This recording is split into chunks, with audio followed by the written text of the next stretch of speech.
Eu queria responder uma pergunta que foi feita a semana passada, mas vamos fazer o seguinte: vamos começar orando, pedindo na direção de Deus. Se você puder, feche seus olhos, curve tua cabeça e ore comigo.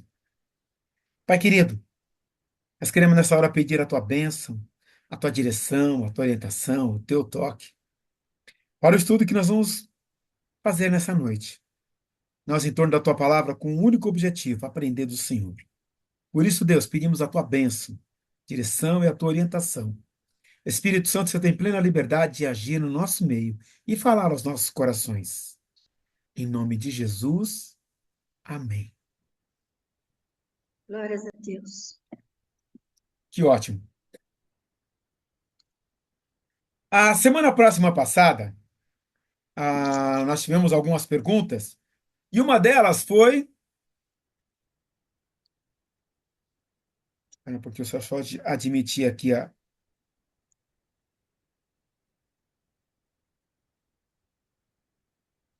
E uma delas foi justamente do nosso querido Eduardo.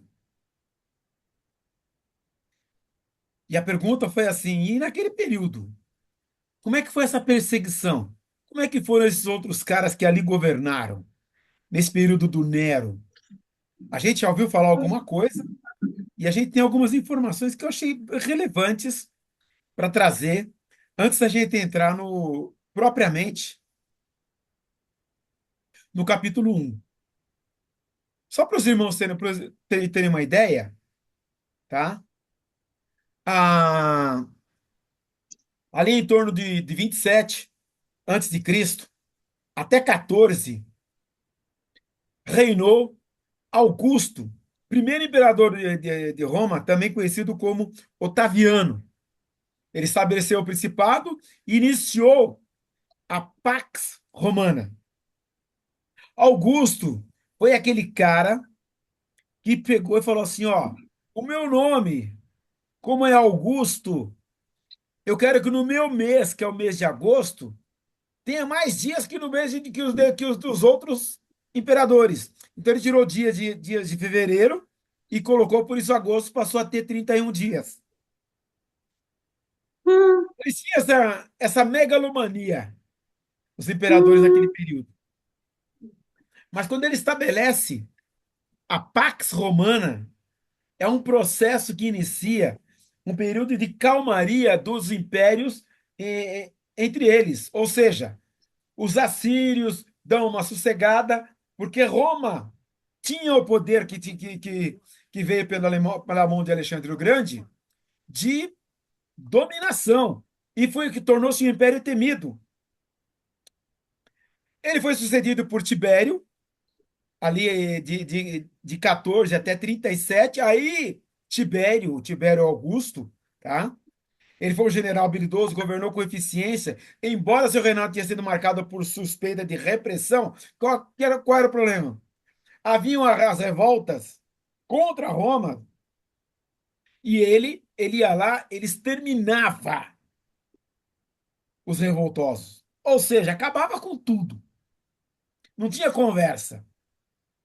Era algo que ele resolvia da maneira simples. Ele eliminava o opositor.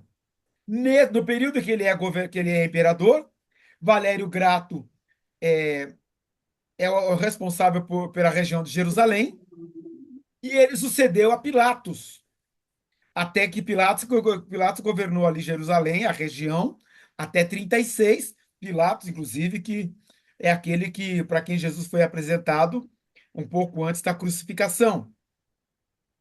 Ele governa até mais ou menos 36 e é sucedido por Marcelo.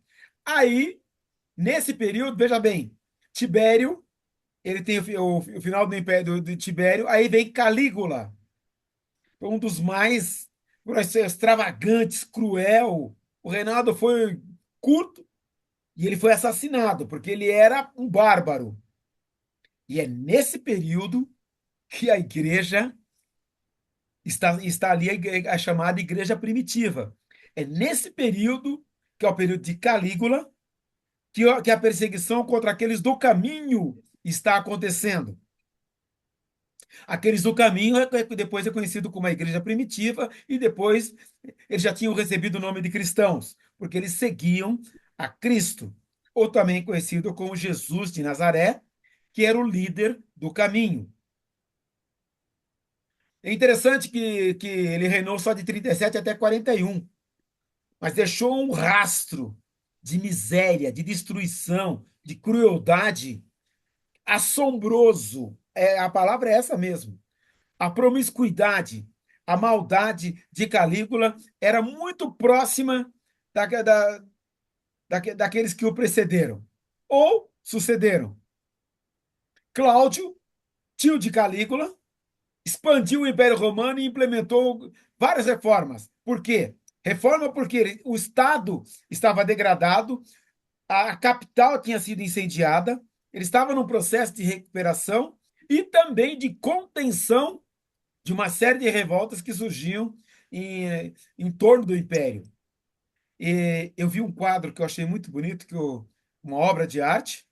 Aqui, uma mulher cristã martirizada, sob Nero. É uma recriação de Milo Dirs, tá? Henrique Slemiansky, em 1897, isso está no Museu de Varsóvia. Após o imperador Nero, que suicidou-se em 68, Roma passou por um período de instabilidade conhecido como Ano dos Quatro Imperadores. Aqui estão os imperadores que sucederam Nero. Galba, de 68 a 69. Galba assume em 68, depois do suicídio de Nero. Suicídio que o pessoal ainda acha que foi um assassinato. Tem uma dúvida aqui nesse período.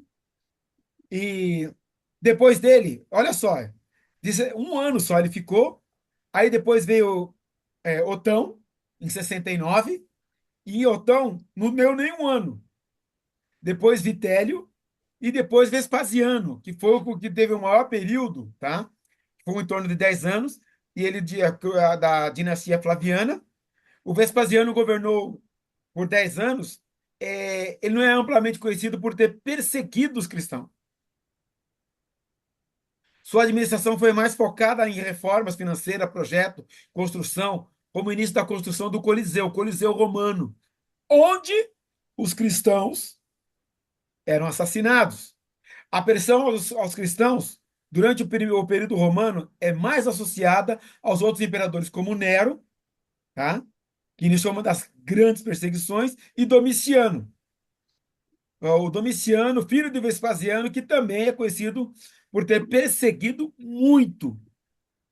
Ele achava que tinha que eliminar todo e qualquer cidadão que pensasse que o imperador não era Deus. Loucura, né? E também Tito, aí depois de 79 a 81, o general Tito foi aquele que destruiu o templo. O problema dele não foi só com os cristãos. Todo e qualquer pensamento de que havia um outro Deus tinha que ser exterminado. E, como consequência, ele destruiu o templo. General Tito, ali em torno do ano 70, ele invade entre Jerusalém para conter a revolta dos judeus e destrói o templo, onde era a referência máxima dos judeus. E nisso, gente, com toda certeza, há um período ali de crescimento da igreja, há um período de conturbação, e, gente, tudo de complicado acontece nesse período. Mas há uma informação interessante aqui. Nesse período que tudo aconteceu, a igreja se fortalece, a igreja cresce, a igreja se espalha por toda a região ali da Ásia Menor, Macedônia, toda aquela região, o evangelho cresce. Nesse período, nós temos ali o que seria a continuidade do trabalho do ministério de Paulo, e nisso, Timóteo é o pastor de Éfeso, e o evangelho se espalha não só por Roma, Roma atinge outros lugares do mundo, mesmo debaixo de perseguição. Aliás, a igreja cresceu mais quando foi perseguida do que no período em que ela esteve só ali em Jerusalém. Mesmo com Paulo fazendo as suas viagens, a igreja teve lá o seu crescimento, mas ela cresceu muito mais quando no período da perseguição. A perseguição foi um combustível para a igreja, e um combustível que levou a um crescimento extraordinário, e o cristianismo atingiu o mundo inteiro. Tanto que hoje é a religião mais conhecida no mundo. Existem mais cristãos no mundo inteiro que qualquer outra religião. Ah, Betão, mas os muçulmanos não têm um grande número? Tem, mas os cristãos são em número maior. Os cristãos são a maioria no mundo. Ah, mas o que está acontecendo agora que tem tanto muçulmano? Eles têm crescido muito. Oriente Médio, janela 10 por 40, norte da África, o número de outras religiões predominantemente ali é muçulmano. Na Ásia, não a Ásia, que era a Ásia Menor, que hoje é ali a região da parte da Europa e uma parte também ali esqueci o nome do país. Depois, se eu lembrar, eu falo. Mas Turquia? norte do. Quem lembrou aí? Tu- Turquia? Turquia, obrigado, querido. Ah, Exatamente. A região da Turquia, tudo aquilo ali era parte da Mesopotâmia, Ásia, e a parte, inclusive, uma parte produtiva, tá? De solo fértil. Tanto que a região de Colossos tinha o Vale do Licos, era uma região montanhosa, mas de solo vulcânico. Por isso, um solo que produzia muito, muita. Era um povo rico. Aquela região depois foi destruída por vários terremotos, e tanto que Colosso não existe quase mais nada. Mas nisso tudo, o cristianismo se espalha e cresce de maneira fantástica, atinge o mundo inteiro. Falta algumas regiões? Falta. Quando o evangelho for pregado em todo o mundo, o que vai acontecer? Cristo volta. Com o advento da internet, dos meios de comunicação, isso pode acontecer a qualquer momento. Aliás, agora a internet, ela cobre o mundo todo. O que os satélites não conseguiram fazer, o que as cartas e os mensageiros não conseguiram fazer, hoje a internet faz. A internet hoje, é, com Elon Musk e mais outros que estão surgindo aí, cobrem já o mundo inteiro em tempo real. Então, eu acho que a volta de Jesus, quando começarem a ver como um relâmpago do Oriente até o Ocidente, uma das formas vai ser a internet. E essa mensagem, com toda a perseguição que aconteceu, nesse período, Paulo foi preso, ali em torno de 66, entre 66 e 68. Preso, estava lá encarcerado em Roma, agora política, porque se ele não adora o imperador como Deus, ele é um ultrajante ou um subversivo. E nesse momento ele vai para a cadeia como um subversor, como alguém que está contrário ao imperador. E quem não adora o imperador? Quem não adora o imperador vai para a cadeia. E só que naquele período, cadeia para um cidadão romano não acabaria em crucificação, ou em açoite, ou no Coliseu. Por isso, diz a tradição que Paulo foi decapitado, que era a condenação máxima para quem era subversivo ou para quem não adorava ao imperador como um senhor ou como um Deus. E aí, nessa prisão, como a gente já falou na semana passada, um lugar insalubre, úmido, frio, ele escreve a segunda carta para o Timóteo. E eu imagino quando Timóteo recebe essa carta. E ele começa dizendo assim: Paulo, apóstolo de Jesus Cristo, pela vontade de Deus, segundo a promessa da vida que está em Cristo Jesus. A Timóteo, meu amado filho, graça, misericórdia e paz de Deus Pai e de Jesus Cristo, nosso Senhor. E ele diz ainda: dou graças a Deus, a quem sirvo com a consciência limpa, como servir os meus antepassados, ao lembrar-me constantemente de você a noite e dia em minhas orações. Lembre-me das suas lágrimas e desejo muito vê-lo, para que a minha alegria seja completa. O pastor Hernandes Dias Lopes, no seu comentário sobre essa carta, ele diz o seguinte: embora Timóteo fosse jovem, tímido e doente, estava à frente da grande igreja de Éfeso, capital da Ásia Menor. Aquele que era um campo minado pelos falsos mestres, um território de gigantescas lutas espirituais.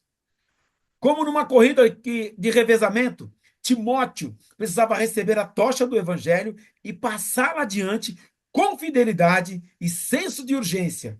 Timóteo deveria guardar o evangelho intacto. Guardem essa frase. Timóteo deveria guardar o evangelho intacto. Ele foi muito feliz nessa colocação, porque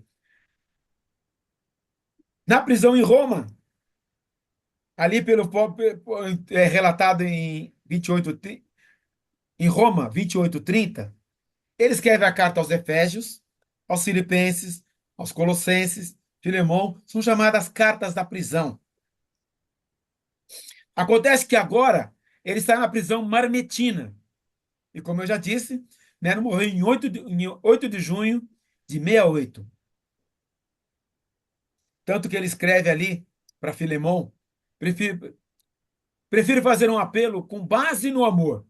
Eu, Paulo, já velho, e agora também prisioneiro de Cristo Jesus. Roma, a prisão de Roma, não era peso para Paulo.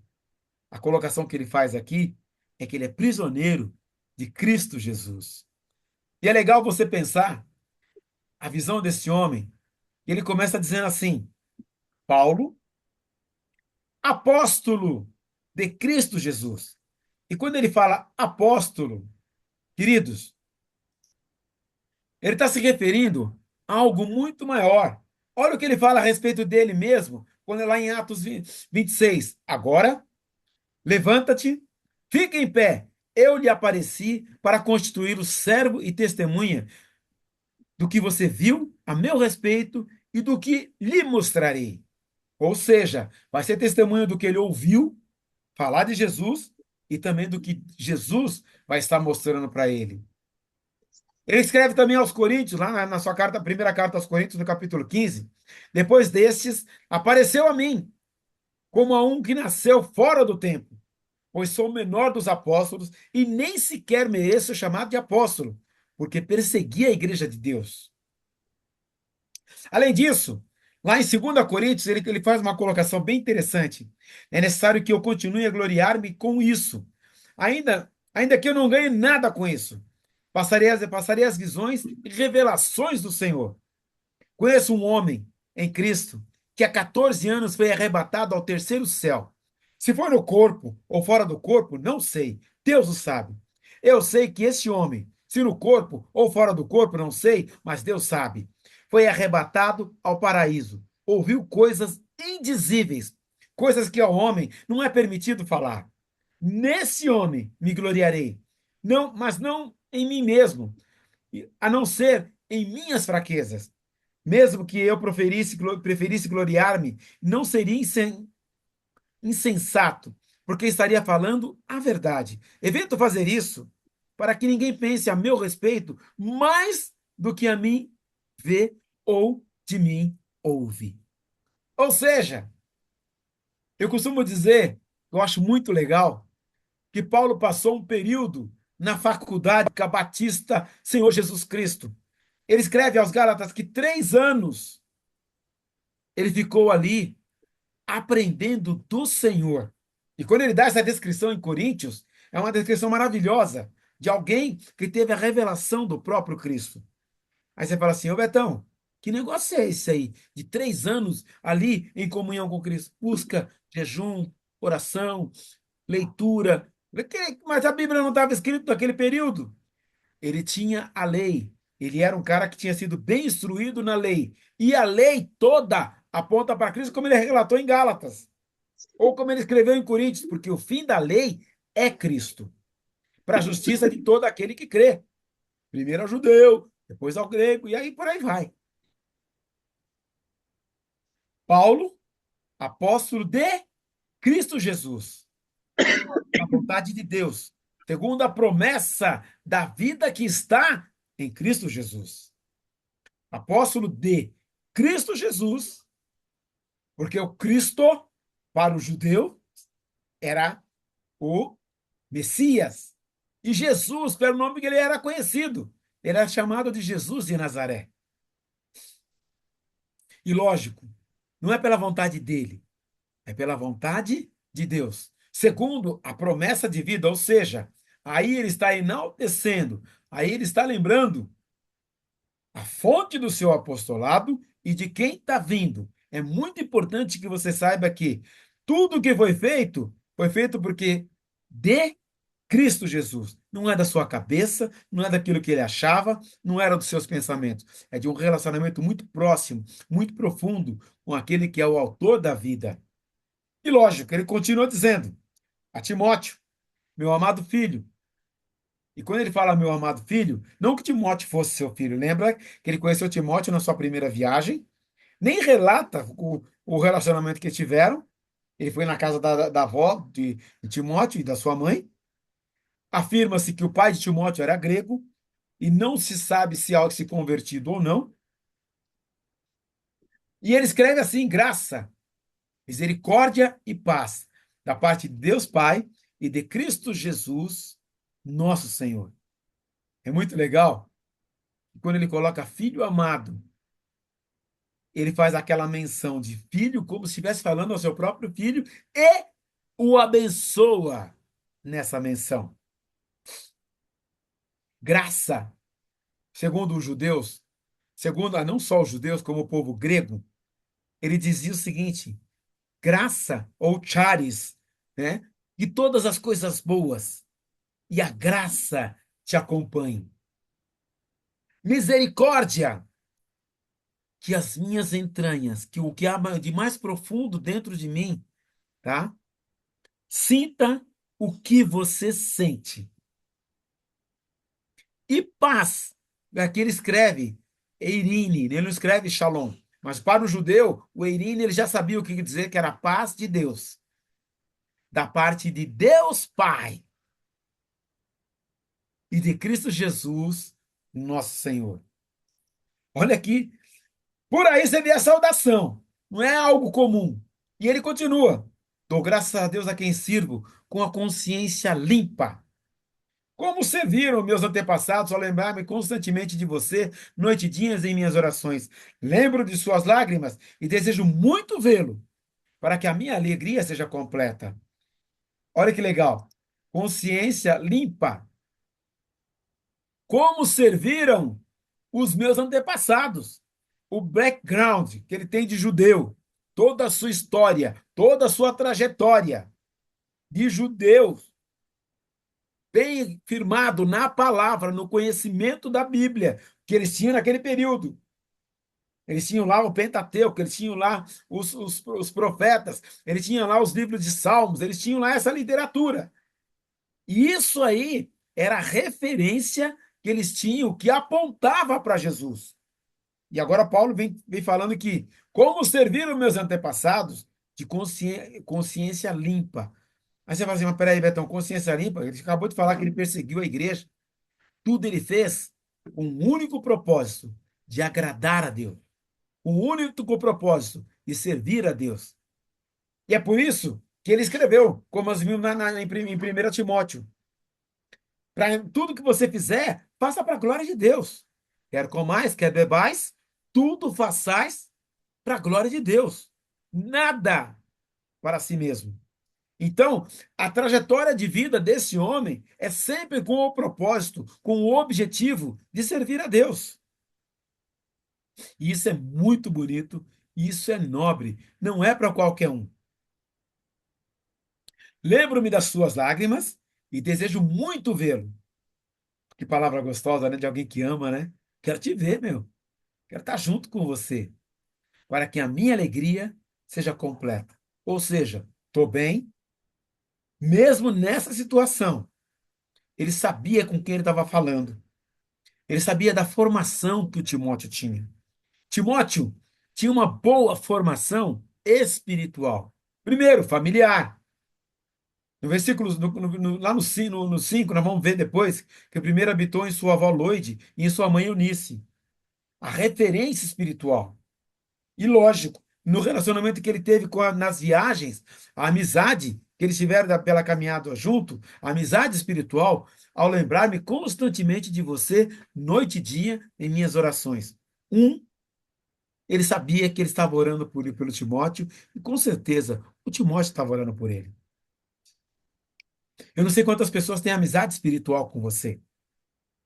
Eu não sei se você está participando de algum grupo de mentoria na nossa igreja. Se não estiver, querido, querida, procure fazer parte de um.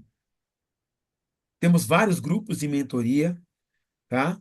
Procura o pastor Flávio, procura também o pastor Eduardo, também procura os pastores e vão indicar e vão colocar você num grupo de mentoria. Procura a irmã Nancy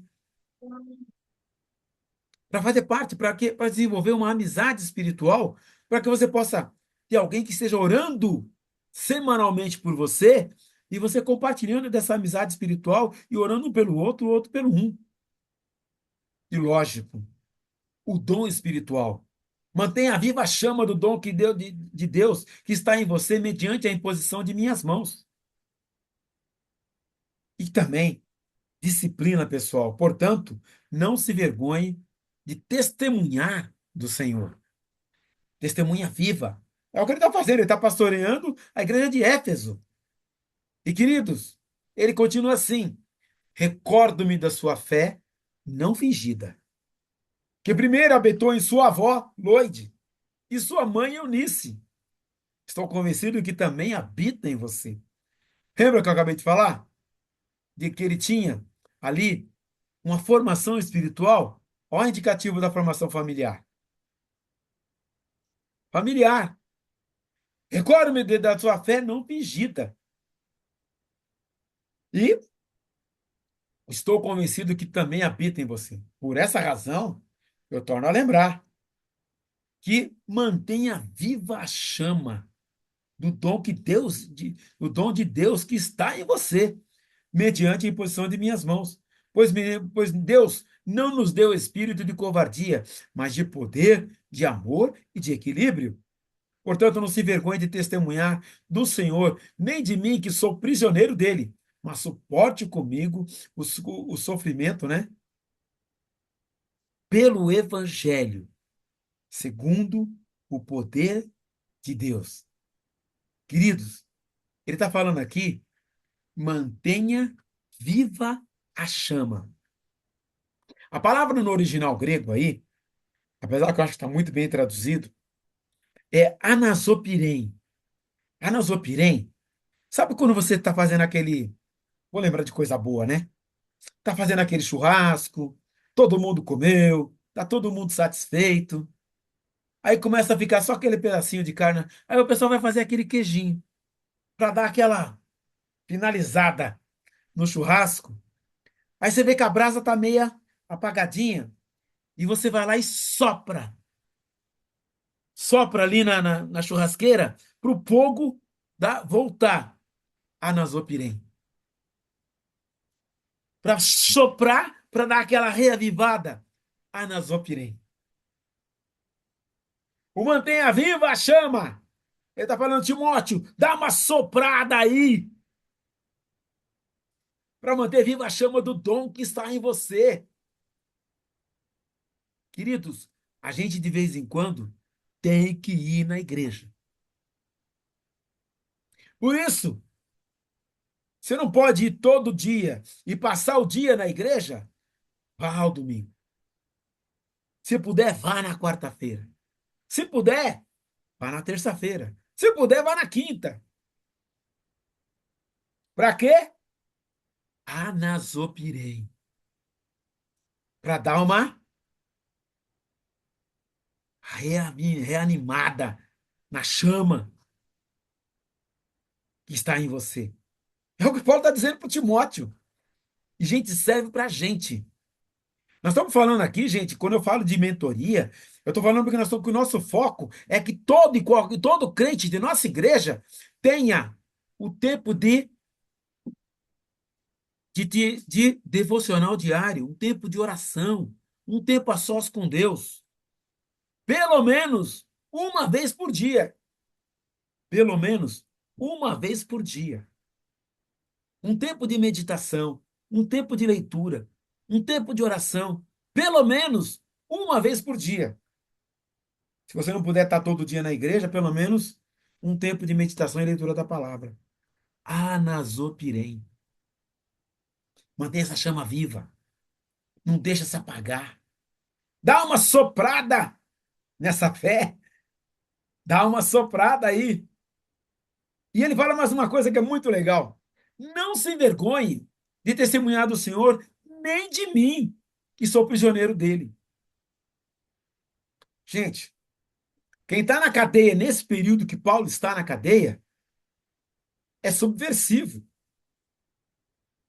E quando está nessa condição, o pessoal se afasta, sabe que a pena é pesada. Os próprios discípulos, quando Jesus foi preso, fugiram, mesmo sabendo que ele não era criminoso, mesmo sabendo que ele não tinha crime nenhum. Há poucos dias atrás eu vi falar de uma irmã que estava na Praça dos Três Poderes quando teve aquele movimento, com uma Bíblia na mão, orando pelo Brasil. Está presa, pegou 17 anos de cadeia. Quem quer ir lá visitar ela lá na Papuda? Difícil, né? Não era difícil, não era muito diferente de Paulo, não. Visitar o preso, ir lá na cadeia, enfrentar a fila lá do Jumbo. Gente, aquilo é humilhante demais. Aquilo é horroroso. E pelo andar da carruagem, daqui a um tempo vai ter muito pastor preso aqui no Brasil. Porque a igreja só cresce quando tem perseguição. Eu tenho alguns estão orando para vir perseguição, porque eu creio que Deus, no tempo certo, vai mandar. E se o pastor for preso, quem vai visitar pastor na prisão? Então, na mesma condição, Paulo está dizendo: não se envergonhe de testemunhar do Senhor, nem de mim, que sou prisioneiro dele. Perceba que Paulo está dizendo que não é prisioneiro de Roma, não é prisioneiro do império. Tanto que na cadeia, toda a guarda pretoriana foi evangelizada. E graças a Deus, Paulo esteve na prisão e teve essa oportunidade. E com isso, o evangelho tomou conta do Império Romano. E com isso, a Pax Romana realmente se estabeleceu. E Roma deixou de ser aquele império tão violento e mudou a história do mundo. Mas, para tanto, Deus teve que usar algumas ferramentas que talvez não tenham sido muito agradáveis. E ele fala o seguinte: mas suporte comigo os sofrimentos pelo Evangelho. Não é pelo que eu acho, não é pelos meus princípios, não é pelos meus valores ou pela minha ideologia. É por essa boa notícia, essa boa nova, essa mensagem maravilhosa que precisa chegar às pessoas que Jesus Cristo veio e que elas têm hoje, elas podem ter um encontro com Cristo nos dias de hoje, experimentar a paz verdadeira, não paz transitória, passageira, paz que sai a cada momento ruim, não, é a paz que vem de dentro para fora, não depende do governante, não depende do Estado que está governando, não depende da condição do tempo, não depende das pessoas ou da condição financeira. Ela transcende todo entendimento, é paz verdadeira. Esse evangelho, essa é a boa notícia. Esse evangelho é que tem que ser anunciado, tem que ser pregado, para que todos tenham conhecimento da graça e do amor e do que pode ser a sua vida junto desse Deus. E queridos, ele chega e diz o seguinte: esse evangelho que nos salvou, nos chamou para uma santa vocação. Não em virtude de nossas obras, mas por causa da sua própria determinação e graça. Essa graça nos foi dada em Cristo Jesus, desde os tempos eternos. E sendo agora revelada pela manifestação do nosso Salvador, Cristo Jesus, ele tornou inoperante a morte e trouxe à luz a vida e a imortalidade por meio do Evangelho. Porque Deus nos escolheu nele antes da criação do mundo para sermos santos e irrepreensíveis em sua presença, diz lá em Efésios 1. E esse evangelho, essa salvação, é o que precisa ser pregada, é que Paulo está lembrando a Timóteo, porque foi através de Cristo Jesus, da manifestação do seu poder e da sua vinda, que ele tornou inoperante a morte. Cartagessantos, Cartagessantos, ou seja, destruiu, aniquilou o poder da morte. E agora a morte não tem mais efeito sobre nós. Por isso, Paulo está falando que é prisioneiro de Jesus e não de Roma. Mesmo com a sentença já proclamada, ou sabendo qual vai ser o seu futuro, ele não está preocupado com isso, não. Ele sabe para onde vai. Eu estou hoje aqui com o lacinho rosa, né? E hoje na academia falou-se sobre o Outubro Rosa. E eu não pude deixar de falar que, além de ter o cuidado com o corpo, e você se cuidar, e as irmãs, as mulheres precisam ter isso mesmo, mas a melhor coisa é, mesmo que venha uma tragédia como essa, você saber para onde vai e ter a certeza para onde está caminhando e para onde está indo, e não ter medo da morte. Porque o que Paulo está colocando aqui para o Timóteo é o seguinte: ele destruiu a morte. Ela não tem mais autoridade sobre nós, não tem mais autoridade sobre mim e sobre você. A convicção que nós temos é essa, a certeza que nós temos é essa, de que a morte não tem mais poder sobre nós. Por isso, essa mensagem tem que ser pregada, para as pessoas perderem esse medo. Quando a pessoa encontra com Jesus, quando a pessoa recebe Jesus, o medo vai embora. É mais importante continuar pensando nisso, porque aí ele fala deste evangelho, dessa boa nova. Eu fui constituído pregador, apóstolo, mestre.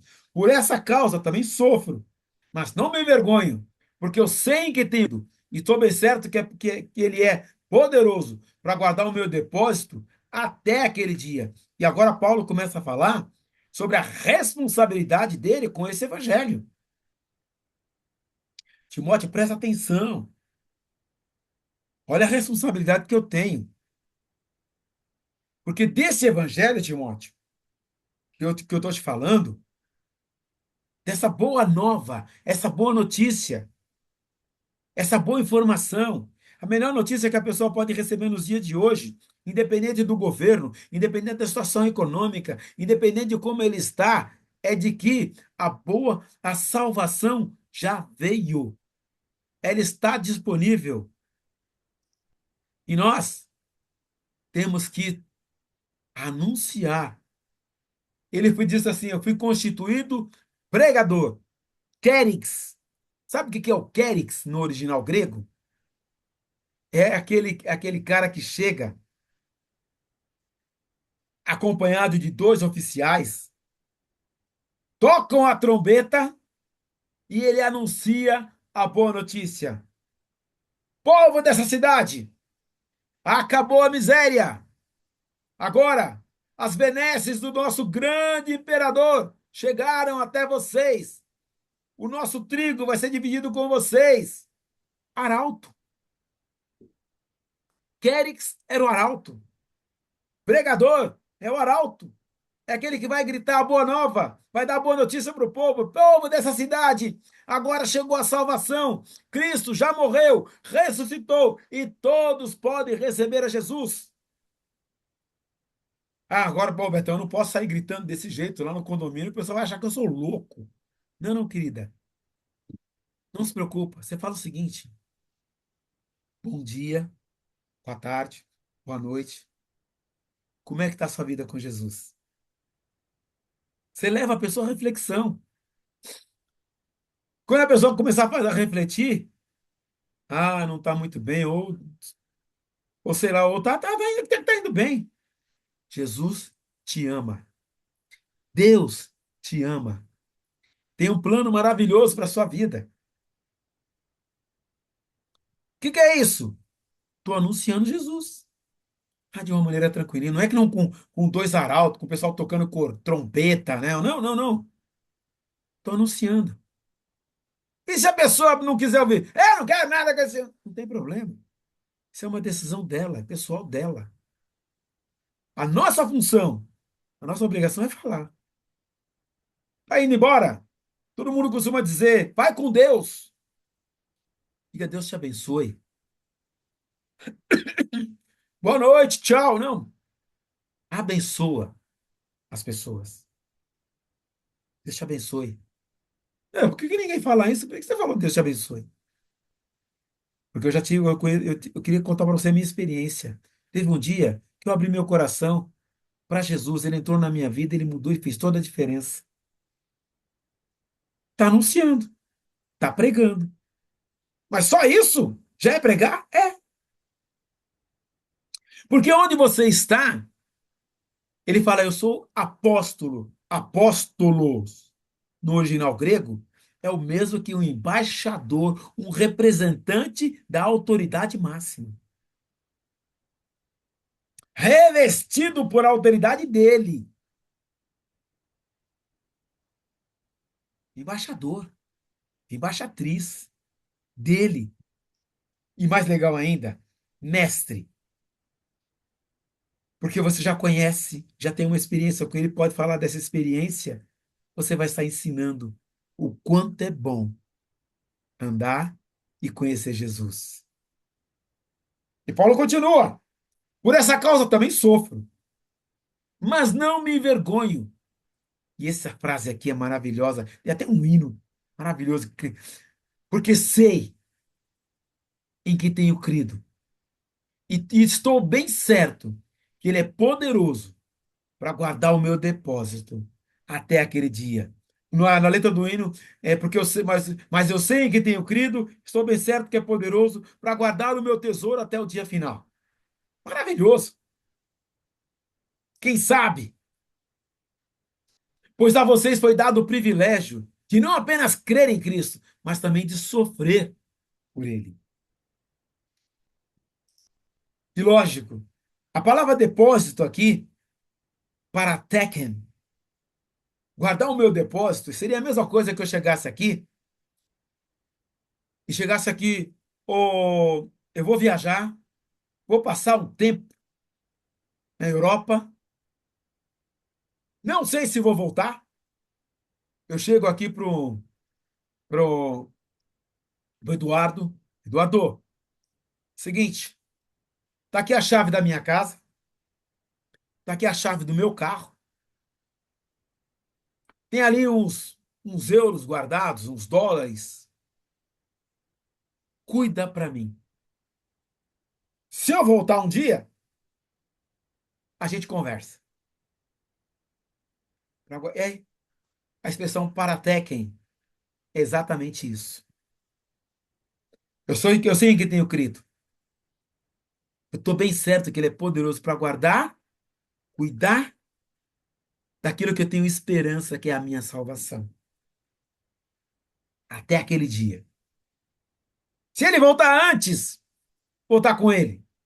Se Ele não voltar e morrer pela mão de algum malfeitor, vou estar com Ele.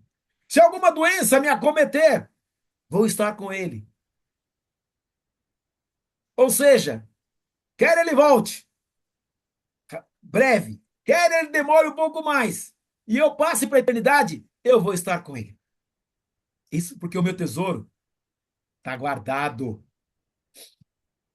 E ele diz ainda mais: Timóteo, retenha a fé e o amor em Cristo Jesus, o modelo da sã doutrina que você ouviu de mim.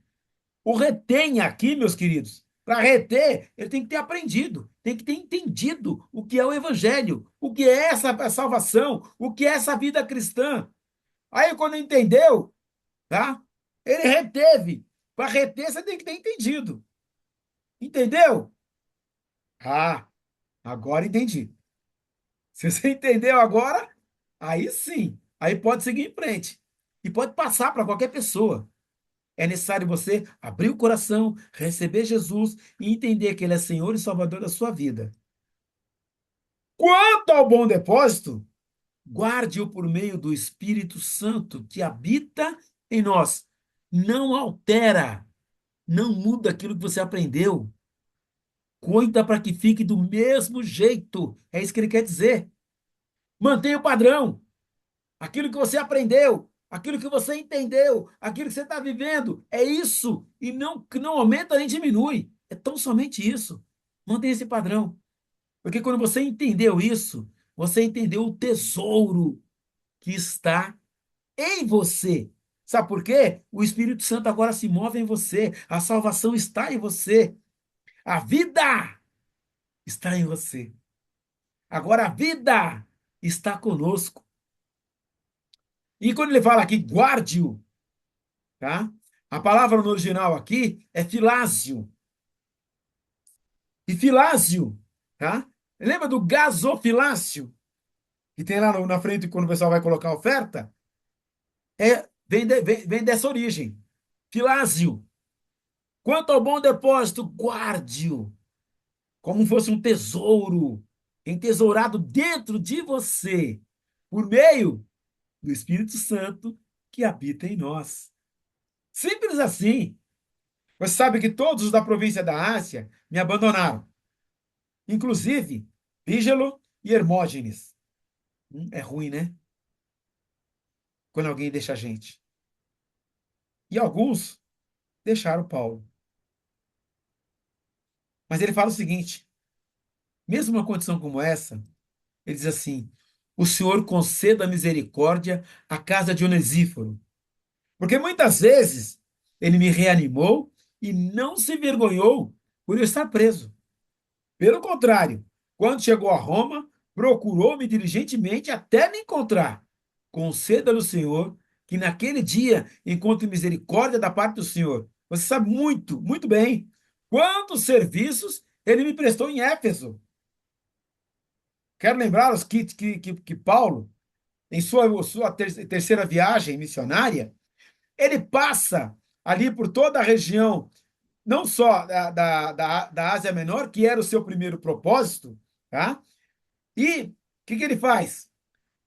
Ele deixa o Timóteo como pastor de Éfeso, mas, gente, o evangelho se espalha, o evangelho cresce pela região da Panfilha, Lícia, Mícia, Galácia, Capadócia, Bitínia, toda essa região aqui foi atingida e o evangelho se expandiu e foi lá para a Síria e também para a região ali da Grécia, Filipos, toda a Macedônia, tudo. O evangelho toma conta de tudo através do trabalho desse homem.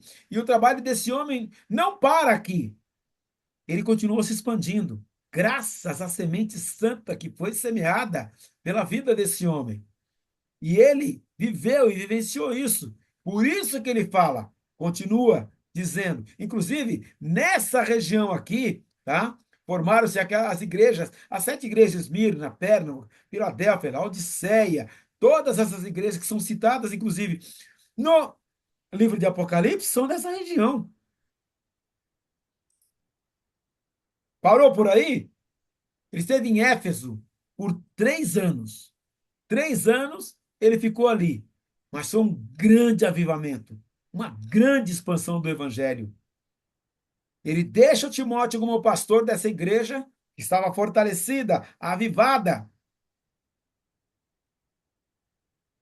E na sua carta ele continua. Você sabe que todos da província da Ásia, ou seja, me abandonaram, mesmo com todo esse trabalho, inclusive o Felipe Hermógenes. E ele fala agora do Onesíforo, que é uma palavra fantástica, né? Por muitas vezes me reanimou, não se envergonhou por estar preso. Pelo contrário, quando chegou a Roma, a primeira coisa que fez foi procurou diligentemente encontrar. Concedo ao Senhor naquele dia que encontre misericórdia da parte do Senhor. Você sabe muito bem quanto serviço ele me prestou. Demais, né? Ter um amigo assim, né? O Onesífero, abençoador. Amigo abençoador. Quanto serviço ele me prestou? Serve. Está ali para servir. Está ali para abençoar. Encorajador. Pelo contrário, quando chegou a Roma, procurou diligentemente até me encontrar. Paulo, estamos juntos. Desanima não, eu estou aqui. Consolador, pois muitas vezes ele me reanimou e não se envergonhou por eu estar preso. E, gente, fica aqui. Eu estou indo para o final. Quando alguém pisa na bola, ou quando alguém se afasta, você tem alguém para abraçar, para encorajar, para trazer de volta. E conceda-lhe o que o Senhor naquele dia encontre misericórdia da parte do Senhor.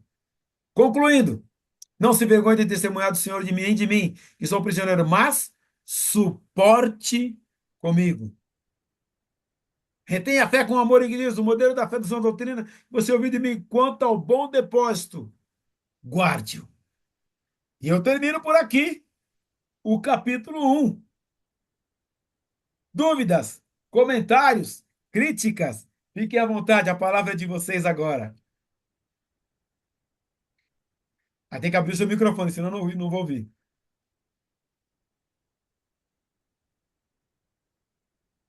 Pode falar, irmã Maria Alice.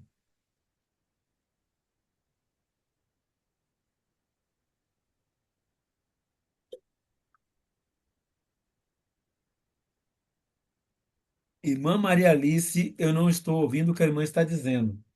De novo.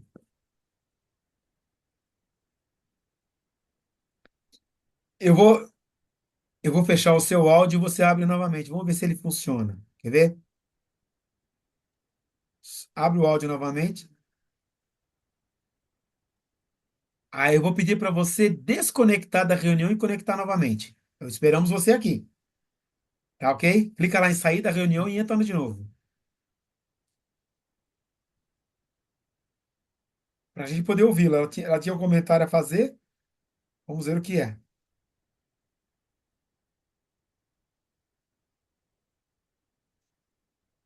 Pastor, só queria agradecer que o senhor trouxe no início, que eu perguntei na última reunião das perseguições. Muito legal, obrigado. Ah, tamo junto. Eu que agradeço, querido. Foi muito bom. A tua colocação é necessária também. Irmã Maria Alice, pode falar.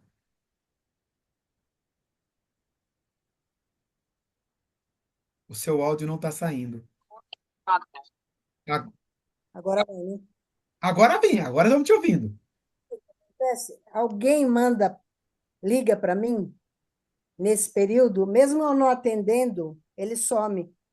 Ah, Que, o que eu estava querendo dizer aqui, que ele fala que todos da Ásia abandonaram ele. Mas eu vejo aqui que, inclusive, esse Onesíforo, nessa hora, não estava presente ali. Ele estava sentindo uma solidão total. E olha como ele intercede por aqueles que fizeram bem para ele um espaço da vida. Ele fala, nem dele, ele não estava sentindo a presença desse cara aqui que procurou ele, que teve junto com ele, ajudando ele em muitas situações. Mas ele fala assim: eu peço a Deus que tenha misericórdia dele, que ele também, todo cara que é de Deus, uma hora ele vai ser provado de um jeito, vai ter um aperto.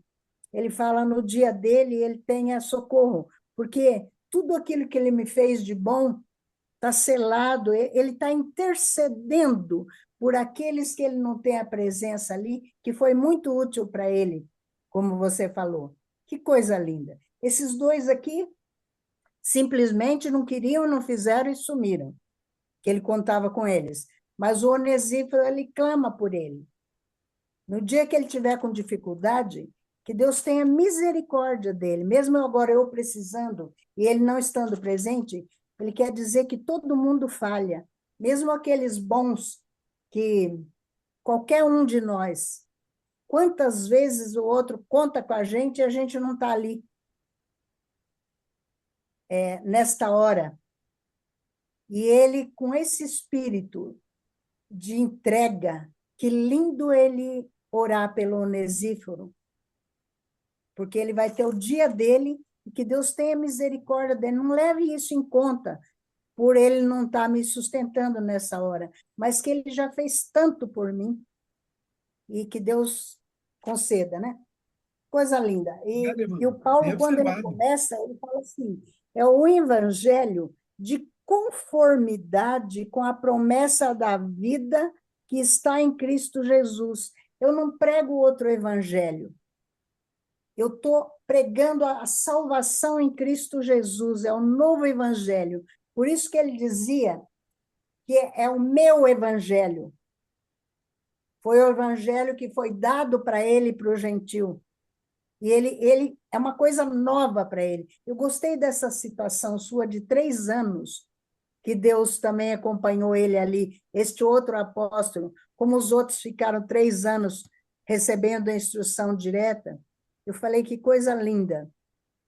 Ele ficar 3 anos também recebendo essa instrução de Deus para esse novo evangelho. Quantas vezes ele fala no meu evangelho? Aqui mesmo ele fala, o qual eu fui designado, ó, mediante o evangelho, para o qual eu fui designado pregador, apóstolo e mestre. Esse evangelho é meu, Jesus deu para mim.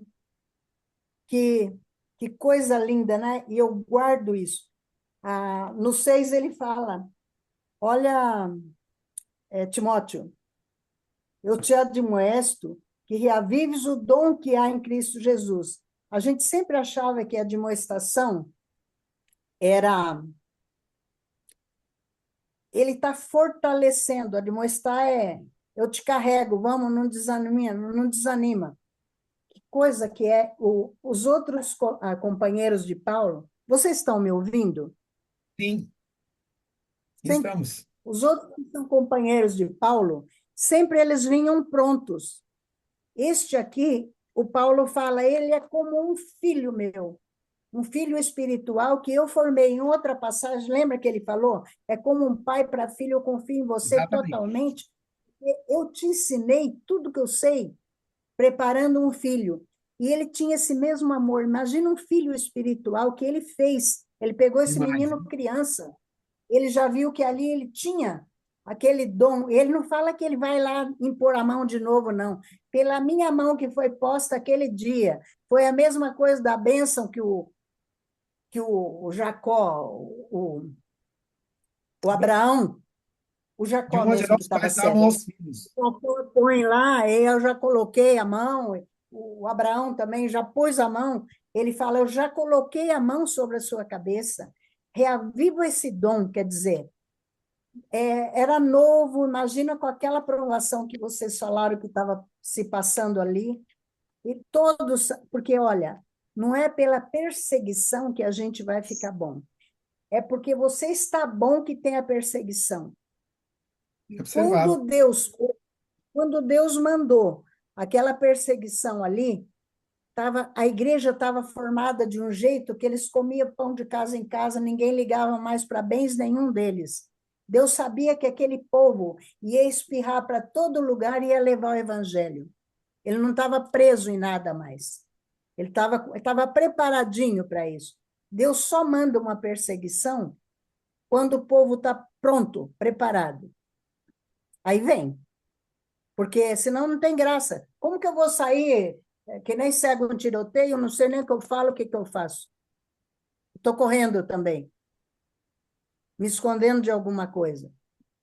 porque eles entenderam que aquele propósito de Deus naquele lugar é para continuar onde eles fossem com aquela obra, porque já estava feita no coração deles. Então, não é a perseguição que deixa a gente melhor. É a gente estando melhor, nós vamos ser perseguidos, Amém. não é? Irmã E, Sueli, amém. Eu acho Ninguém que chuta por aí. cachorro morto, essa frase nem é dá forte. pedrada em árvore que não tem fruto. Exatamente, gente. É uma realidade terrível.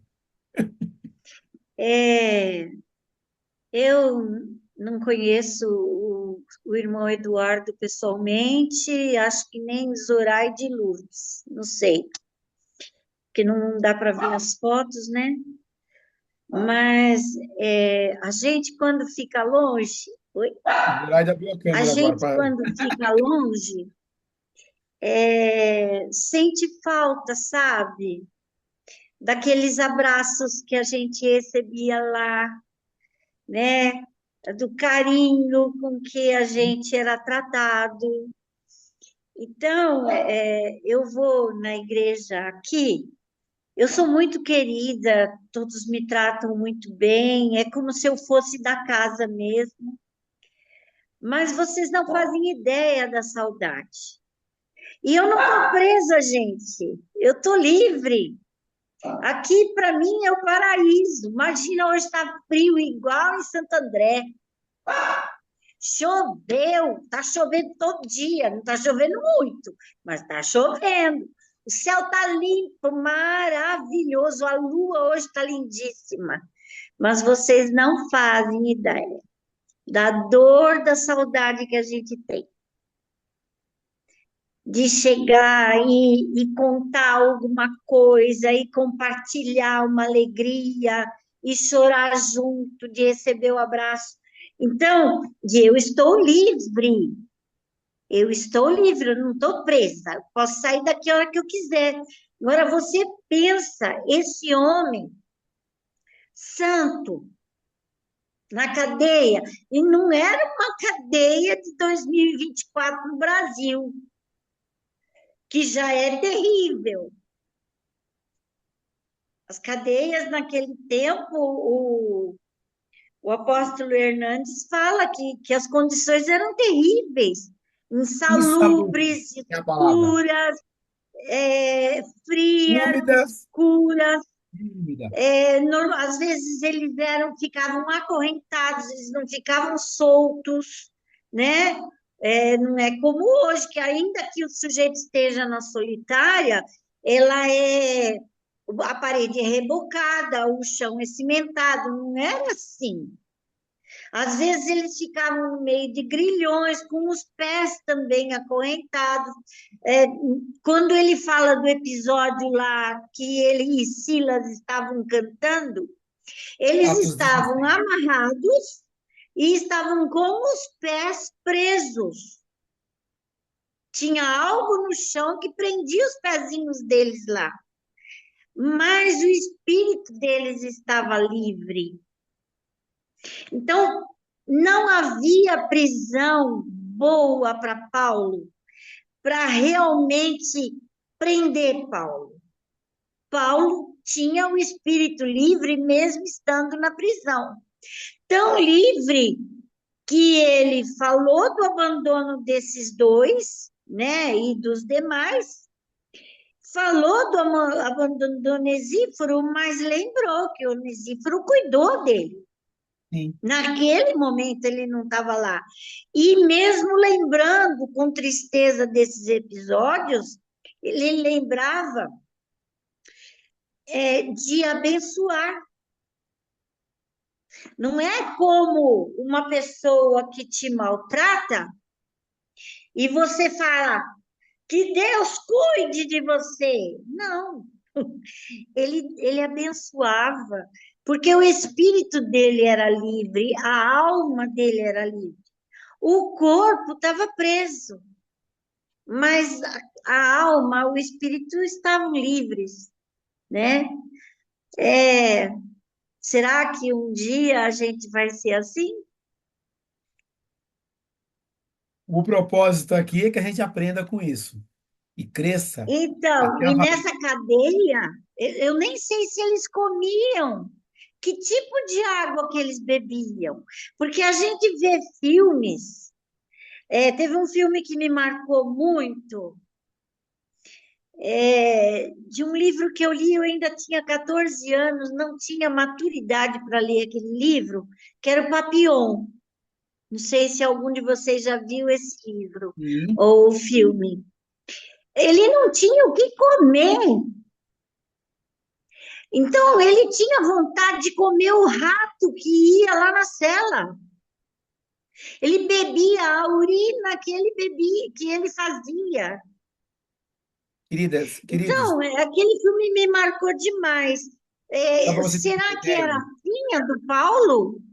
Olha, minha Porque irmã Sueli, esses nossos amigos que foram presos, só um minutinho, esses nossos amigos que foram presos aí por conta do 8 de janeiro, alguns relataram que receberam comida com caco de vidro, comida com rato, comida azeda.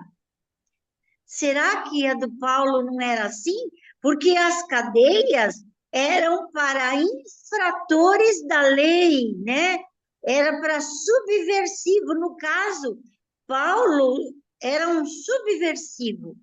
Ele não era um subversivo da lei de Roma, mas ele era um subversivo para as leis judaicas. Então, será que ele não era tratado dessa maneira também? a Ele gente pode. pediu a capa porque ele estava com frio. Nós vamos ver no capítulo 4 ele pede a capa. A gente está inferindo muita coisa sobre isso, tá? A gente não pode nem estender muito, porque estamos inferindo. O que a gente sabe é que era insalubre, que era ruim e que foi um período realmente doloroso e triste. Depois, inclusive, ele sabia que, como na situação que o Estado estava, o fim dele seria a morte. Não sabemos ainda, inclusive, se Timóteo chegou, depois dessa carta, a vê-lo com vida. A gente não sabe. Então, não temos esse relato. A gente está inferindo, alguma coisa está inferindo. Mas a gente sabia que era um negócio, era terrível, a maldade era imensa e foi um período bem complicado, mas é lindo ver o amor e ver o compromisso desse homem com o evangelho de nosso Senhor Jesus Cristo. E a Como lição que esse fica para homem foi nós é, transformado. é a lição que fica para a gente, de viver essa vida e de experimentar esse poder e experimentar esse cuidado de Deus. É, só quem ama consegue abençoar. Só quem ama consegue ter gratidão. E Exatamente. Paulo, ele abençoava, ele era grato. Pensam. A gente vai conversar com ele na eternidade e tem um monte de perguntas que eu quero fazer para ele, meu. Como é que foi esse período? Eu primeiro quero falar com Jesus, com Pedro, Ok, Paulo demorou. ok. Mais alguém? Eu vou pedir então para a irmã Lourdes abrir o seu microfone, querida, e orar agradecendo a Deus pelo nosso encontro. Pode ser? Pode ser sim. Senhor, meu Deus, meu Pai, muito obrigada, Senhor, por essa noite, por esse dia que o Senhor nos deu, Pai. Obrigada, Senhor, porque nós temos tido uma lição a cada dia, Senhor, com essas aulas, Senhor. Louvamos a Ti, Senhor, por essa visão, né, da nossa igreja, de nos ensinar a cada dia, Senhor, a Tua palavra, Senhor. Ela pura, Senhor, a palavra pura, Pai. Eu louvo a Deus pela vida dos pastores da igreja, pela vida dos professores, né, da igreja, que nos ensina a cada dia, Senhor, a ver, Senhor, a tua bondade, a tua misericórdia para conosco, Pai. Louvamos a Ti e te agradecemos, Senhor, dia a dia e, e até o fim, né, até o fim dos tempos, onde nós poderemos vê-lo, Senhor, e estar junto a Ti, Senhor. E agradecemos, Senhor, a cada dia, a cada momento, Senhor, que o Senhor realmente colocou a Tua palavra, Senhor, no nosso coração, e que a gente possa realmente estar, Senhor, diante de Ti, Senhor, te louvando e te agradecemos. Muito obrigada, Pai, por esse dia, pelos próximos dias, até o fim da semana, até a próxima aula, Senhor. Nós te agradecemos, Pai, em nome de Jesus, Senhor. Amém. Amém. Amém. Parabéns, Semana pastor. abençoada. O professor, dia do professor hoje, né? Ah, É é. Quem for mesmo, professor aí, parabéns. Parabéns. né? Parabéns para Parabéns, Maria pastor. Alice, que é professora Obrigado, também, obrigado. auxiliadora também é, né? Também. Sim, Parabéns, Sim, Parabéns né? querida. a Parabéns, todos, Parabéns a Maria todos os tá? Alice, professores. que era professora também. Exatamente, parabéns. Que Deus os Deus abençoe abençoe. a cada um de vocês. Amém. Deus Deus Uma abençoe abençoe semana a a abençoada todos. para todos. vocês, querido. Obrigado por esse tempo. Saudade de todos, pastor, viu? pastor Recebam o Beto, meu abraço. Mano. Pode não falar, querido. esquece a minha aula, Ah, sim. pastor, Eu por favor. esqueci. Ainda bem que a irmã me lembrou. Tá aqui, ó. Tá bom, Eu estava fazendo, preparando agora para mandar. Daqui a pouco tá chega aí. bom, Tá bom. tá bom, Deus abençoe. obrigada. Obrigada. Tchau, Fiquem na gente. Até paz. a Deus semana. abençoe. Deus Semana. abençoe Tchau. a Até. todos. Até Amém. Ah, semana Tchau, que tchau. vem. é. Amém.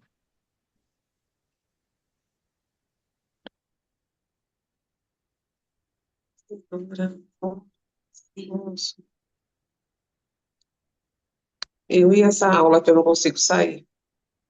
Só tocar na tela, vai aparecer do lado direito Ah, o botão de sair.